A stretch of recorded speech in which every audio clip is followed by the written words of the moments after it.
Alright, mate. First things first, I'm going to start this off by saying I do not consider myself to be a northerner. I'm from the Midlands, smack by in the middle, from Nottingham, Shire. First thing that you'll come to realise if you move down to London is that anybody that lives above central London is considered to be a northerner, so that's just the way it works. I don't make up the rules, don't know who does, still don't really understand them, but that's the way it is. I came across this list, which was actually made in 2016, so I'm a little bit late. 10 tips for northerners moving to London. As a northerner who has been living in London for 2.5 years, I feel like I have a pretty good grasp on what it means to live here. So I thought I'd go through one by one and just kind of give my opinion, see if they're true. If they're not, maybe add a few other tips that I've found to be useful. The first one on here is to walk faster, which is something that I can get behind, I can rally, but I pretty much walk faster than everybody that I know.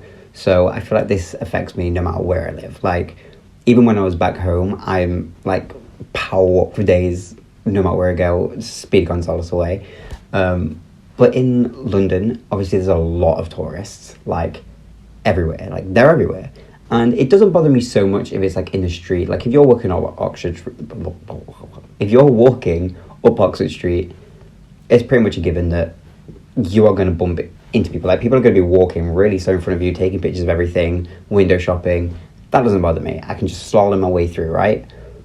My biggest pet peeve is when people are walking and there's a huge crowd behind and they'll just stop. They just stop in the middle.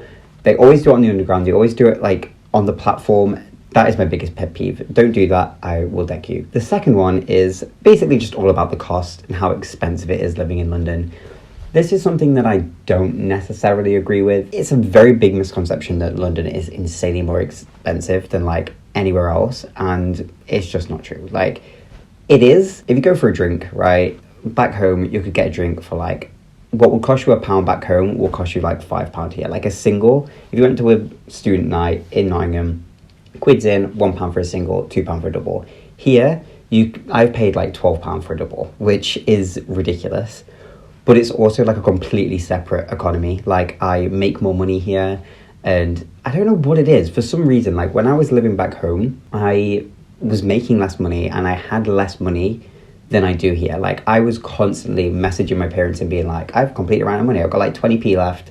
I need to buy food. And they'll send me like 10 quid so I can survive for the rest of the week. Here, I've never had that issue. Probably partly to do with like I get double the student loan, but even then, like this year I have a smaller student loan than I did when I was living in Nottingham. So I mean, I don't know, I feel like that one's a little bit fishy. Like it takes getting used to. If you're a tourist in London, it's going to be expensive as hell. Like eating food out and stuff is going to be extortion, but if you live here, you kind of learn the ins and outs. Going to a supermarket, you're paying the same price. If you go to Lidl, you're still going to get a cheap meal, do you know what I mean? So, point number 3 is walk on the left and stand on the right. Yes, do that. So, London has this thing which is pretty exclusive to London, where on escalators, if you are just going to stand there, you stand on the right-hand side, so that people on their way to work can walk down the left or walk up the left and get to where they're going quicker. I love this. It's like one of my favourite things about London. Whenever I go home and I'm on escalators, I'm like itching to like barge past people. So if you are a tourist or if you're moving to London, do not stand on the left. Someone will push you downstairs and you will die. Number 4, is anyone actually from London? No, they're not. Like, out of everybody that I know, only a small handful are actually from London. And even like from London isn't from London. It's like from Essex. Like, I feel like London is probably one of the most diverse cities ever. Like, it's the most diverse place I've ever lived. Like, nobody knows from here. Everybody either commutes in or, you know, it's cool, it's a capital, but I think that's mint. Join a club or get a hobby. Well, this is my hobby, but I don't join any clubs or hobbies. What's the point for this? Oh, okay, yeah. So they're saying get a hobby because it's quite lonely living in London, which is something I completely agree with. More so than living anywhere like up north. Just because I think down here people don't speak to each other like ever. So unless you're like directly forced to speak to somebody, you're not going to make friends with anybody. Luckily, I'm at uni and I have a job, so I can make friends through that. But like if you're definitely just moving down here and you don't just want friends from like work, it's definitely worth getting a hobby. Yeah, I think I agree with that. Having your own flat in London isn't realistic. That is true. The biggest difference I found personally is with housing. Like, what I pay for here, I could have a 3-bedroom house back home, like in rent. Like, I'm serious. Like, back home I was paying, I think it was £80 a week, and we had a nice house, and I had like a nice bedroom with a big bay window, and we had a kitchen, living room, whatever. I'm in student halls right now, and I'm paying like 211 a week for this room and then a shared kitchen living room, and I'm in zone 2.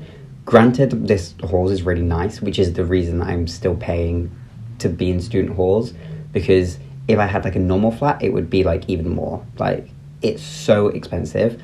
I don't know anybody, and even at work, my managers, everybody, they all have flatmates. Like, it's just a given here. It's not a sign of like not being successful, which I think it is more up north. Like, if you're living with your friends back home, it's like, oh, they can't afford their own house. Whereas here, it's just a given that everybody does. Like, even professionals, people in their 40s who wear their suited and booted jobs will have flatmates. It's just the way it is. Prepare to be starstruck.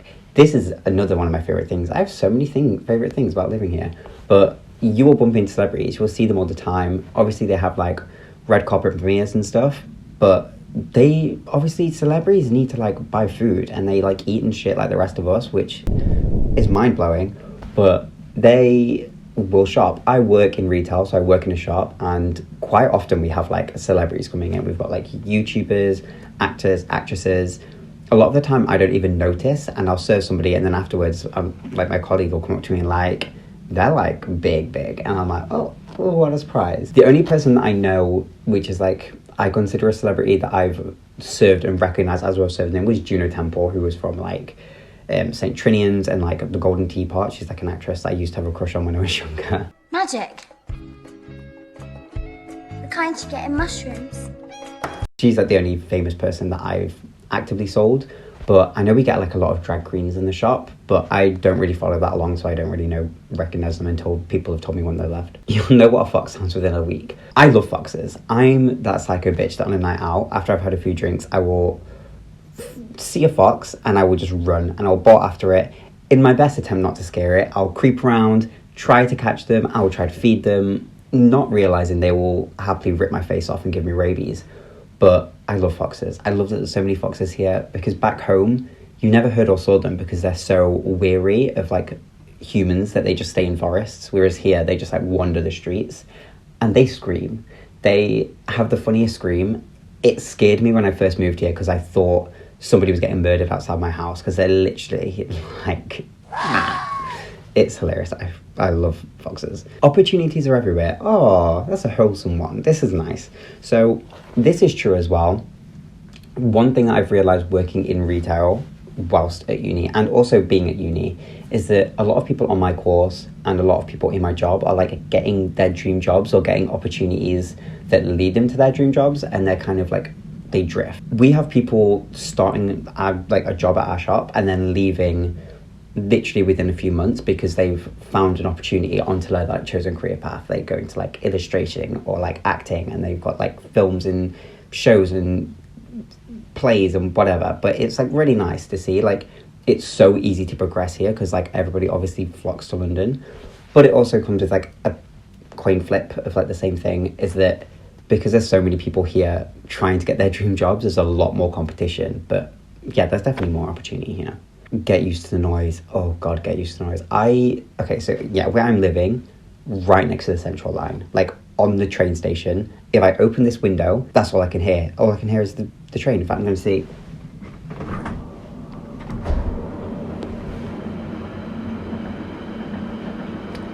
Yep, there we go. And obviously because it's a Central Line, it's every 2 or 3 minutes it comes past, and it's drilled into my head to, if I see anything suspicious, call the police, because I hear it every 10 minutes. The weirdest thing that I found when coming to London was coats. That was my biggest thing. Back home, if you're on a night out, nobody wears a coat. You go out in what you're going to go out in. So even if it's snowing, girls will be in like short shorts. I'll be in a t-shirt and like jeans. You don't wear coats. Here, everyone goes out with 15 layers on and then checks into cloakrooms, which cost a fiver. I don't understand it. I'll never understand it. Weirdly though, it does feel colder here, which doesn't make sense because, you know, Nottingham and London aren't actually that far apart. But coats. Cannot get used to coats. It's just one of them things. That and the whole northern thing, because I'm not a northerner. Like, I don't know what I am. A Midlander? A Midlander? Is that a term? I don't know. I'm from the Midlands, but if you are north of London, you're a northerner. That's something you have to get used to. I do love it, and I would recommend it. The only thing I wouldn't recommend is if you were coming to London for a student life. Like, I've lived in a student city, and I've lived in London. London is a professional city. The city shuts down through the week. Like, past 10 o'clock in the middle of the week, there's nowhere to go. There's no clubs or anything like that. If you want a student experience, go to Nottingham, go to Sheffield, go to Manchester, because they'll have, like, student nights every night of the week. When I was back home, I was going out, like, 3-4 times a week. Here, I go, like, once a fortnight, if that, because just nothing's open. But there's a lot more, like, big events here. Like, I'll go and see, like, big DJs, like, once every 2 weeks, rather than going out every night. So if you're after that lifestyle, definitely, like, stay clear of London, because you won't find it. It's just businessmen. It's just 40-year-old men going to the pub and spending too much on a pint. That's what London is. If you have any other questions about it, then drop me a message, because I do love it here. I plan to stay here after I finish university, like, this year. You can definitely get used to it. But any other questions, give me a shout.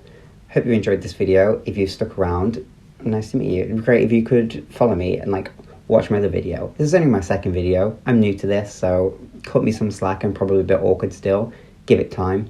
But as for that, thank you for watching. Like, subscribe, and I'll see you soon.